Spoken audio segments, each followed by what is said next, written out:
Hello, everybody. Happy Friday. Welcome back into another edition of Catching Up With. I'm Evan Kamiko. Today, another Arkansas TBT member joining us today. It's Hunter Mickelson. Hunter, you're in your third season coming up with Team Arkansas, but let's start from the beginning. You played here on the Hill many, many years ago now. How originally, has it been since you've left Arkansas? You went to Kansas for a little bit, and since then, what have you been up to kind of leading up to your introduction to TBT? After I got done with Kansas, I went and played about 5 years overseas in Europe, multiple countries over there. Had a good run professionally, and then now I'm back working in Little Rock, assistant coach for Eastham High School. So I've been around a little bit, but now I'm back home. So What really drew you to want to come back home from being overseas? Was it just the kind of just idea of wanting to be back in the States and being done kind of, being a journeyman in Europe, it seems like? oh yeah, it was a lot of things. I got family, they're all getting older and growing up, so I just wanted to kind of be present more for stuff like that and kind of be around and kind of start the next phase of life. So now you get back to the States, you start the next phase of life, like you said. You've actually been Monty Patel's assistant coach for the last couple of years at Eastham. What went into that? What went into you kind of getting that role and becoming Monty's assistant? Well, I've known Monty for years. So he actually messaged me while I was still in Europe playing, and we had conversations about me, stepping away from the player side of things and coming home, and he was trying to get into his head coaching phase, so it kind of worked out for him. He got the job at Eastham, and then of course he needed people to surround himself with. So I was one of his first calls, and it just kind of worked. I was looking to come back home, and he was looking for some help, so it just worked out. So when you found out Monty was being the coach of this Arkansas TBT, what was his pitch to you for you to join the team? Because he said to me the other week, he's like, it's pretty rare that you find 6'10" centers and power forwards who have your size and your skill to be able to play during the summer. Yeah, I was actually my very first year. I signed on to the team, and the coaching position was kind of up in the air. So I was already on the team, and then he messaged me saying, "Hey, like they're asking me to be the coach," and I was like, "Oh, okay, well." He was like, "Do you think is this something I could do?" And I was like, "Yeah." I was like, "Do you know how to coach basketball? Like, are you knowledgeable about the game?" And he was like, "Well, yeah." And I was like, "Well, then yeah, you can coach." It's like it's we got a lot of pro guys, a lot of dudes that know what they're doing, and they just need a guy who can put the pieces together. And I knew that was him, so it worked out too. What's that transition been like for you having, coached underneath him and now you're playing for him? Was that a hard adjustment? What went into that? No, it's really the opposite, honestly. It's he knows that that we have that relationship, that working relationship. So, if there's something that he needs me to do or something that he's trying to bring out of me or bring out of the team, like he knows I'm gonna have his back regardless. So it's kind of like he knows I'm there, and if he needs me, then he'll throw me in, and we'll get after it. It's definitely a solid piece to have. So, and now you sign up for the team, you do the first season. What did you learn from kind of those first 2 years now as you're getting ready to head into your third tournament? Um, I think it's super fun. It's great because the roster seems like it always changes. There'll be a couple guys that are kind of staples, and there'll be a couple guys that kind of move in and out. So it's interesting to kind of see who you're gonna go to battle with, who's actually gonna be there during when the ball gets tipped. So that part of it is really cool, and it's the same with the staff. We'll have our main couple guys in there, but then we'll bring people in, with different skill sets and different knowledge and stuff like that. So it's always interesting to see how those pieces come together to kind of show the final picture. And for you, who has that relationship with Monty, and Monty was telling me he takes some of the guys on the team when it comes to actually recruiting other guys. Are you part of that process? What does that look like when you go out and try to fill kind of holes when you lose some guys and now you have to add some more?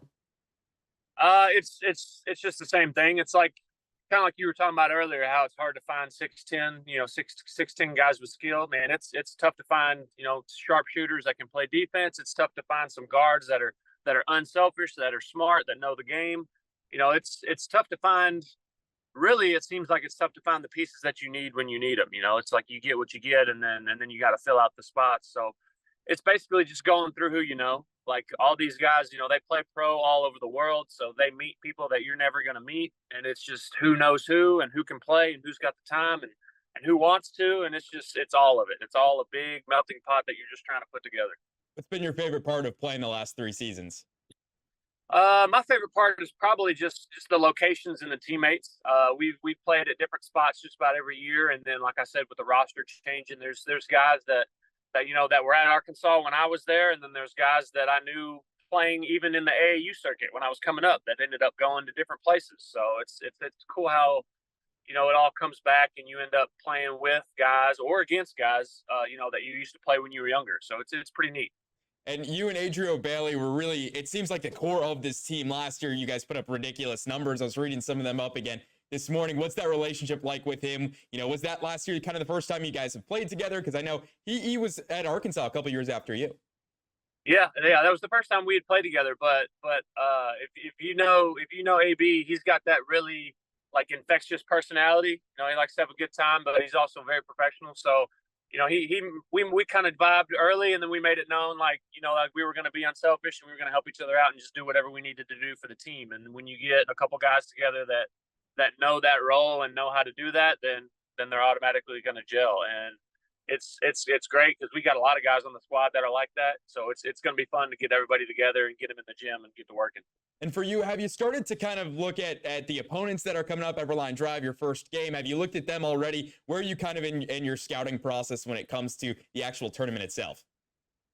Yeah, we've looked at a bunch of the teams. They've got the whole region mapped out and our bracket and stuff like that. And we've looked through a lot of it. Obviously, we're going to take it one game at a time. So we're going through the first game, and they've got a lot of good guys, a lot of vets.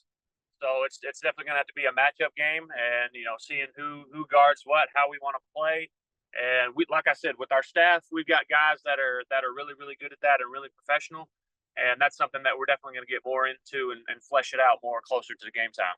And let's talk about kind of the team really quickly, outside of just you and Adrio. Who on this team kind of excites you? Who are you most looking forward to playing with again for another season? I know you've played with a lot of the guys already, but what's that like for you coming back, being a returner on this team, playing with some new and some old faces? Well, it's really interesting. Like I said, the new guys coming in, I might not have too much knowledge of them if we've never played before. Some guys are straight overseas, and then of course, obviously, B Wood, like Brandon Wood, like he was really really good last year. We had I think we had a great chemistry. He had a great chemistry on the team altogether. So I think he's probably going to be one that I'm really interested to play with again. And then there's new guys that I'm going to be interested to see again with our couple of days leading up to practice and leading up to our first game. It's going to be interesting to see how our practices go and see how we could possibly, throw some good lineups together for the game. Yeah, absolutely. A couple more before we go. The first one is the crowd is a lot different. It doesn't feel like your typical kind of college crowd. I was talking to Adrian the other day, and I was saying it's a little more European. It has that feel where the fans get really into it. Arkansas fans known for travel everywhere in the SEC. How have they kind of showed out for you the last couple of years, and what are you looking forward to about the crowds this year, especially being in a basketball state like Indiana? Oh, yeah.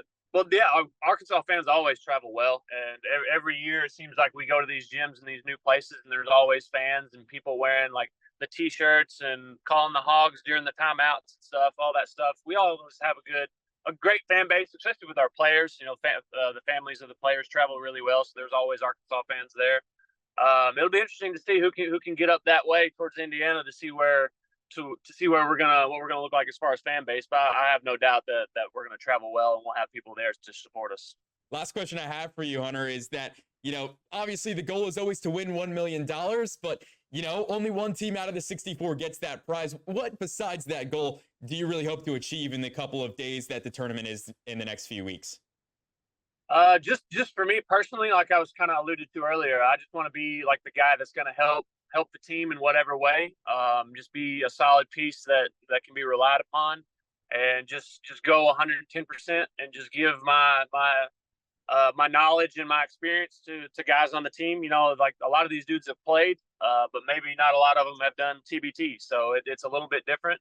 So it'll be interesting to get in there with the staff and the guys and just be a solid piece and just kind of share what I know and just have a great time doing it. And do you like the idea of that you have to hit the target score rather than, X amount of time is done and the game's just over? Is that something as a basketball player that you enjoy, or is that a tough transition to get to that point? It's a little different, but at the end of the day, it's a quick adjustment. It's not bad at all, and I do enjoy it. It does make for kind of a different setup. It's not your normal way to go about things, so that's definitely new and exciting, and I like it. I enjoy it. Well, Hunter, thank you so much for taking some time. That's going to do it for catching up with Hunter Mickelson. I'm Evan Camico. Hunter, best of luck as you guys take on Everline Drive on July 19th. Thanks so much for the time, Hunter. I appreciate you. Thank you.